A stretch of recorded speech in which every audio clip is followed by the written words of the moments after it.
আওয়ামী লীগ ক্ষমতা থেকে যাওয়ার পর সাথে শেখ হাসিনা ভারতে পালিয়ে যাওয়ার পর মানে উনি পালিয়ে গেছেন ভারতে, এই কথাটা প্রয়োজন না থাকলেও মাঝে মাঝে বলতে ইচ্ছা করে, নিজের শুনতে নিজের কানেই ভালো লাগে।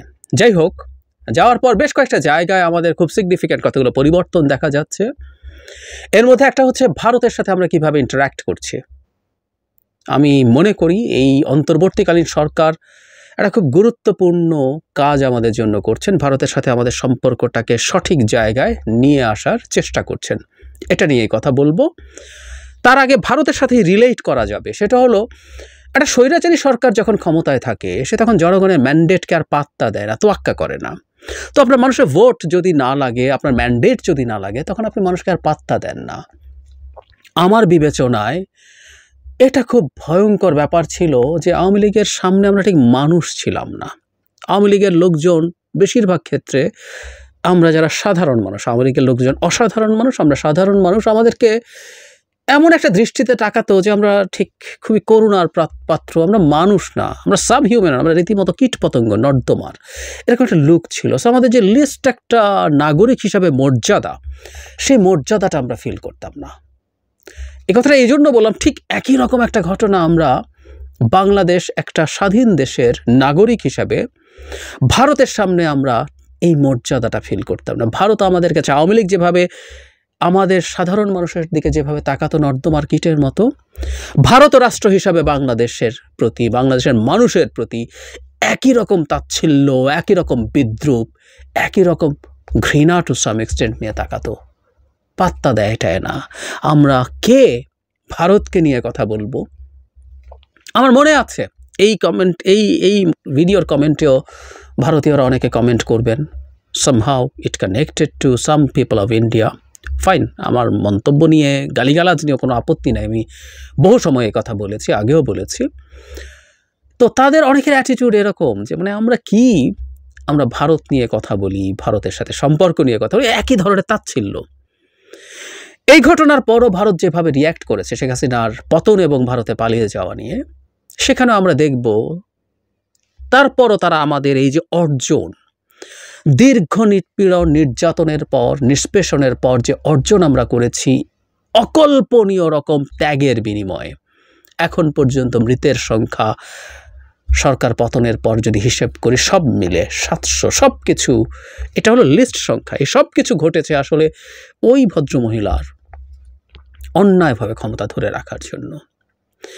এই ত্যাগের পরও এই যে আমরা একটা গৌরব অর্জন করেছি জাতি হিসেবে, এটাকেও ভারত কোনোভাবেই রেকগনাইজ করে না। কিন্তু বর্তমান সরকারকে আমরা দেখছি বেশ কিছু ক্ষেত্রে ভারতের সাথে চোখে চোখ রেখে জাতি হিসেবে আমাদের মর্যাদাবোধ জাগ্রত করছেন এবং ভারতকে বোঝাচ্ছেন তোমরা যেমন একটা স্বাধীন সার্বভৌম জাতি রাষ্ট্র, আমরাও একটা স্বাধীন সার্বভৌম রাষ্ট্র।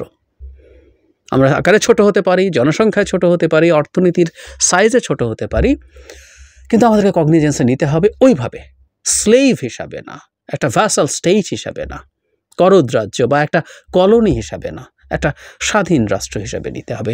দুটো ঘটনা আমাকে বহুদিন পর সেই আনন্দ দিয়েছে।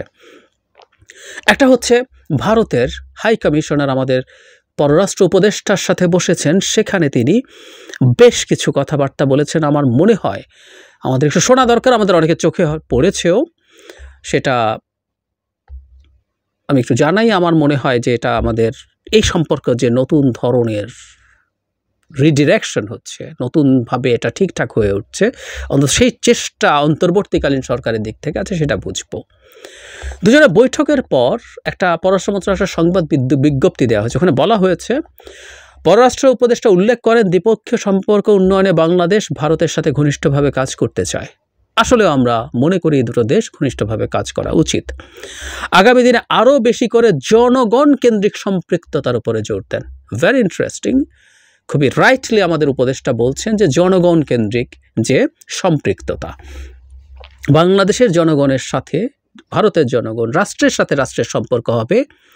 একটা দল বা প্রেসাইজলি বললে একজন স্বৈরাচারী ব্যক্তির সাথে যেরকম সম্পর্ক ভারত করেছিল তা থেকে বেরিয়ে আসার কথা আছে। তারপর তিনি বলছেন বিশেষ করে সীমান্তে হত্যা, তিস্তার পানি বন্টন চুক্তি সম্পাদন ও নিত্য প্রয়োজনীয় পণ্যের সরবরাহ নিশ্চিত করার মতো গুরুত্বপূর্ণ বিষয়ে জোর দেন পররাষ্ট্র উপদেষ্টা। আমাদের যে কোর দাবিগুলো, আরও অনেক দাবি আছে, নিশ্চয়ই প্রথম বৈঠকেই সব বলবেন না, সেগুলো উল্লেখ করেছেন। খুব ইন্টারেস্টিংলি উনি বলছেন, জনাব তৌহিদ হোসেন, বাংলাদেশের ঘটনাবলী নিয়ে ভারতীয় গণমাধ্যমে খুব বেশি অতিরঞ্জিতভাবে প্রচার চলছে বলে উল্লেখ করেন। সাবেক প্রধানমন্ত্রী শেখ হাসিনার সাম্প্রতিক বক্তব্য প্রসঙ্গে তিনি বলেন, ভারত থেকে আসা ধরনের বক্তব্য দ্বিপক্ষীয় সম্পর্ক উন্নয়নের জন্য সহায়ক নয়। ব্রিলিয়ান্টলি বলেছেন। প্রথমটা দেখুন, বাংলাদেশে এই ঘটনা যখন ঘটল তখন থেকেই ভারতের বিশেষ করে বিজেপি পেট্রোনাইজ, বিজেপির একেবারে মুখপাত্র ধরনের কতগুলো চ্যানেল মানে অকল্পনীয় মিথ্যাচার, অকল্পনীয় রকম অতিরঞ্জিতভাবে, অকল্পনীয় রকম নাটকীয় ঢঙে প্রচার করেছে। বিশেষ করে Republic TV, Republic Bangla, ANI, এই চ্যানেলগুলো। অন্যগুলো কম করেছে তা না, ওদের টোন হয়তো এদের মতো অ্যাগ্রেসিভ ছিল, একটু কমই ছিল, কিন্তু তারাও করেছে। সুতরাং এটাও বাংলাদেশ জানিয়ে দিচ্ছে। খেয়াল করে, এটা একটা নতুন বাংলাদেশ, যেখানে বাংলাদেশের পররাষ্ট্র উপদেষ্টা ভারতকে তার মেসেজ এভাবে জানিয়ে দেয় ক্লিয়ারলি। যেটা সবচেয়ে বেশি আলোচিত, প্রধানমন্ত্রী যে ভারতে বসে বসে এরকম বক্তব্য দিচ্ছেন, সেটা দ্বিপক্ষীয় যে সম্পর্ক উন্নয়নের জন্য সহায়ক নয়। এই জায়গাটা খুব জরুরি। খেয়াল করি আমরা শেখ হাসিনাকে একটা পতিত স্বৈরাচার, এই পতিত স্বৈরাচার পালিয়ে ভারত গেছেন। ভারতে তার আশ্রয় থাকা নিয়ে আমাদের প্রশ্ন আছে, কারণ যাওয়ার আগের মিড-জুলাই থেকে ক্ষমতাচ্যুতির আগ পর্যন্ত তিনি একটা ম্যাসাকার ঘটিয়েছেন, মানবতা বিরোধী অপরাধ করেছেন। সিরিয়াসলি কয়েকশো মানুষের মৃত্যু, হাজার হাজার মানুষের আহত হওয়া, কয়েকশো মানুষের অন্ধ হওয়া, এই রকম ঘটনা উনি ঘটিয়েছেন এবং এই পুরো রাষ্ট্রকে একটা বিপদের মুখে ফেলে দিয়ে উনি পালিয়েছেন। শুধু তাই না, এই পুরো সময়টা তিনি যখন ক্ষমতায় ছিলেন, তিনি গুম, বিচার বহির্ভূত হত্যাকাণ্ডের মতো মানবাধিকার বিরোধী অপরাধ, মানবতা বিরোধী অপরাধ করেছেন, যেগুলো তার ইন্টারন্যাশনাল ক্রিমিনাল কোর্টে ট্রায়াল দেওয়া করা সম্ভব।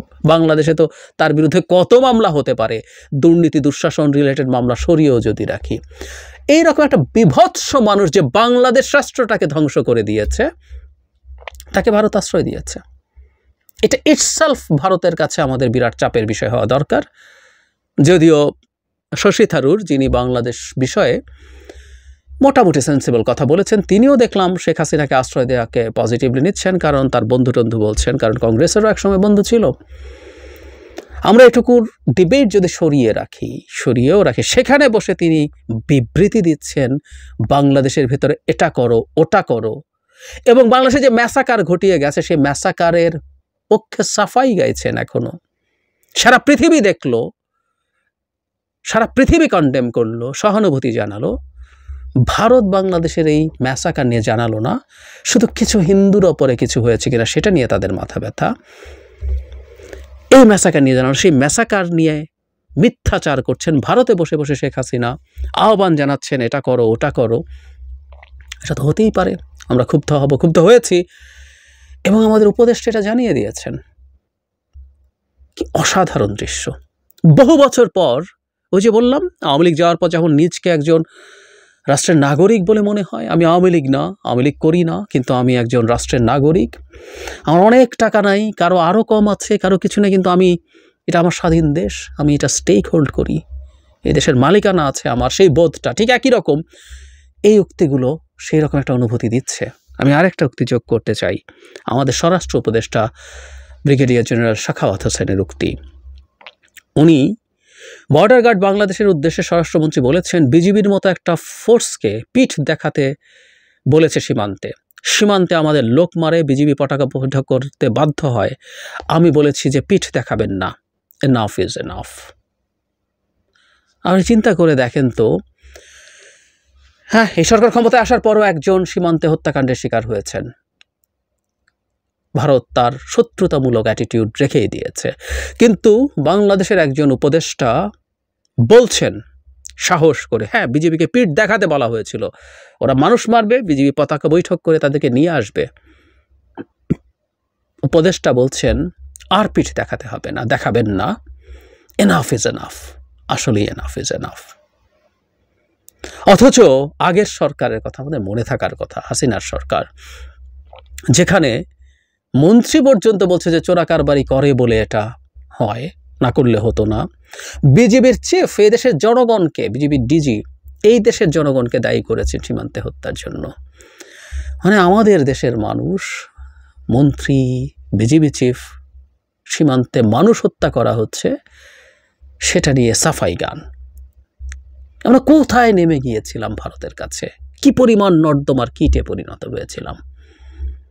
আজকে একজন উপদেষ্টা চোখে চোখ রেখে বলছেন, আমরা খেয়াল করছি যে জাতি হিসাবে আমাদের আত্মমর্যাদা কোথায় গিয়ে ঠেকেছিল এই আওয়ামী লীগ সরকারের সময়, বিশেষ করে ভারতের সামনে। কারণ ওই দেশটার স্লেভারি করেই শেখ হাসিনা তার ক্ষমতা টিকিয়ে রাখছিলেন।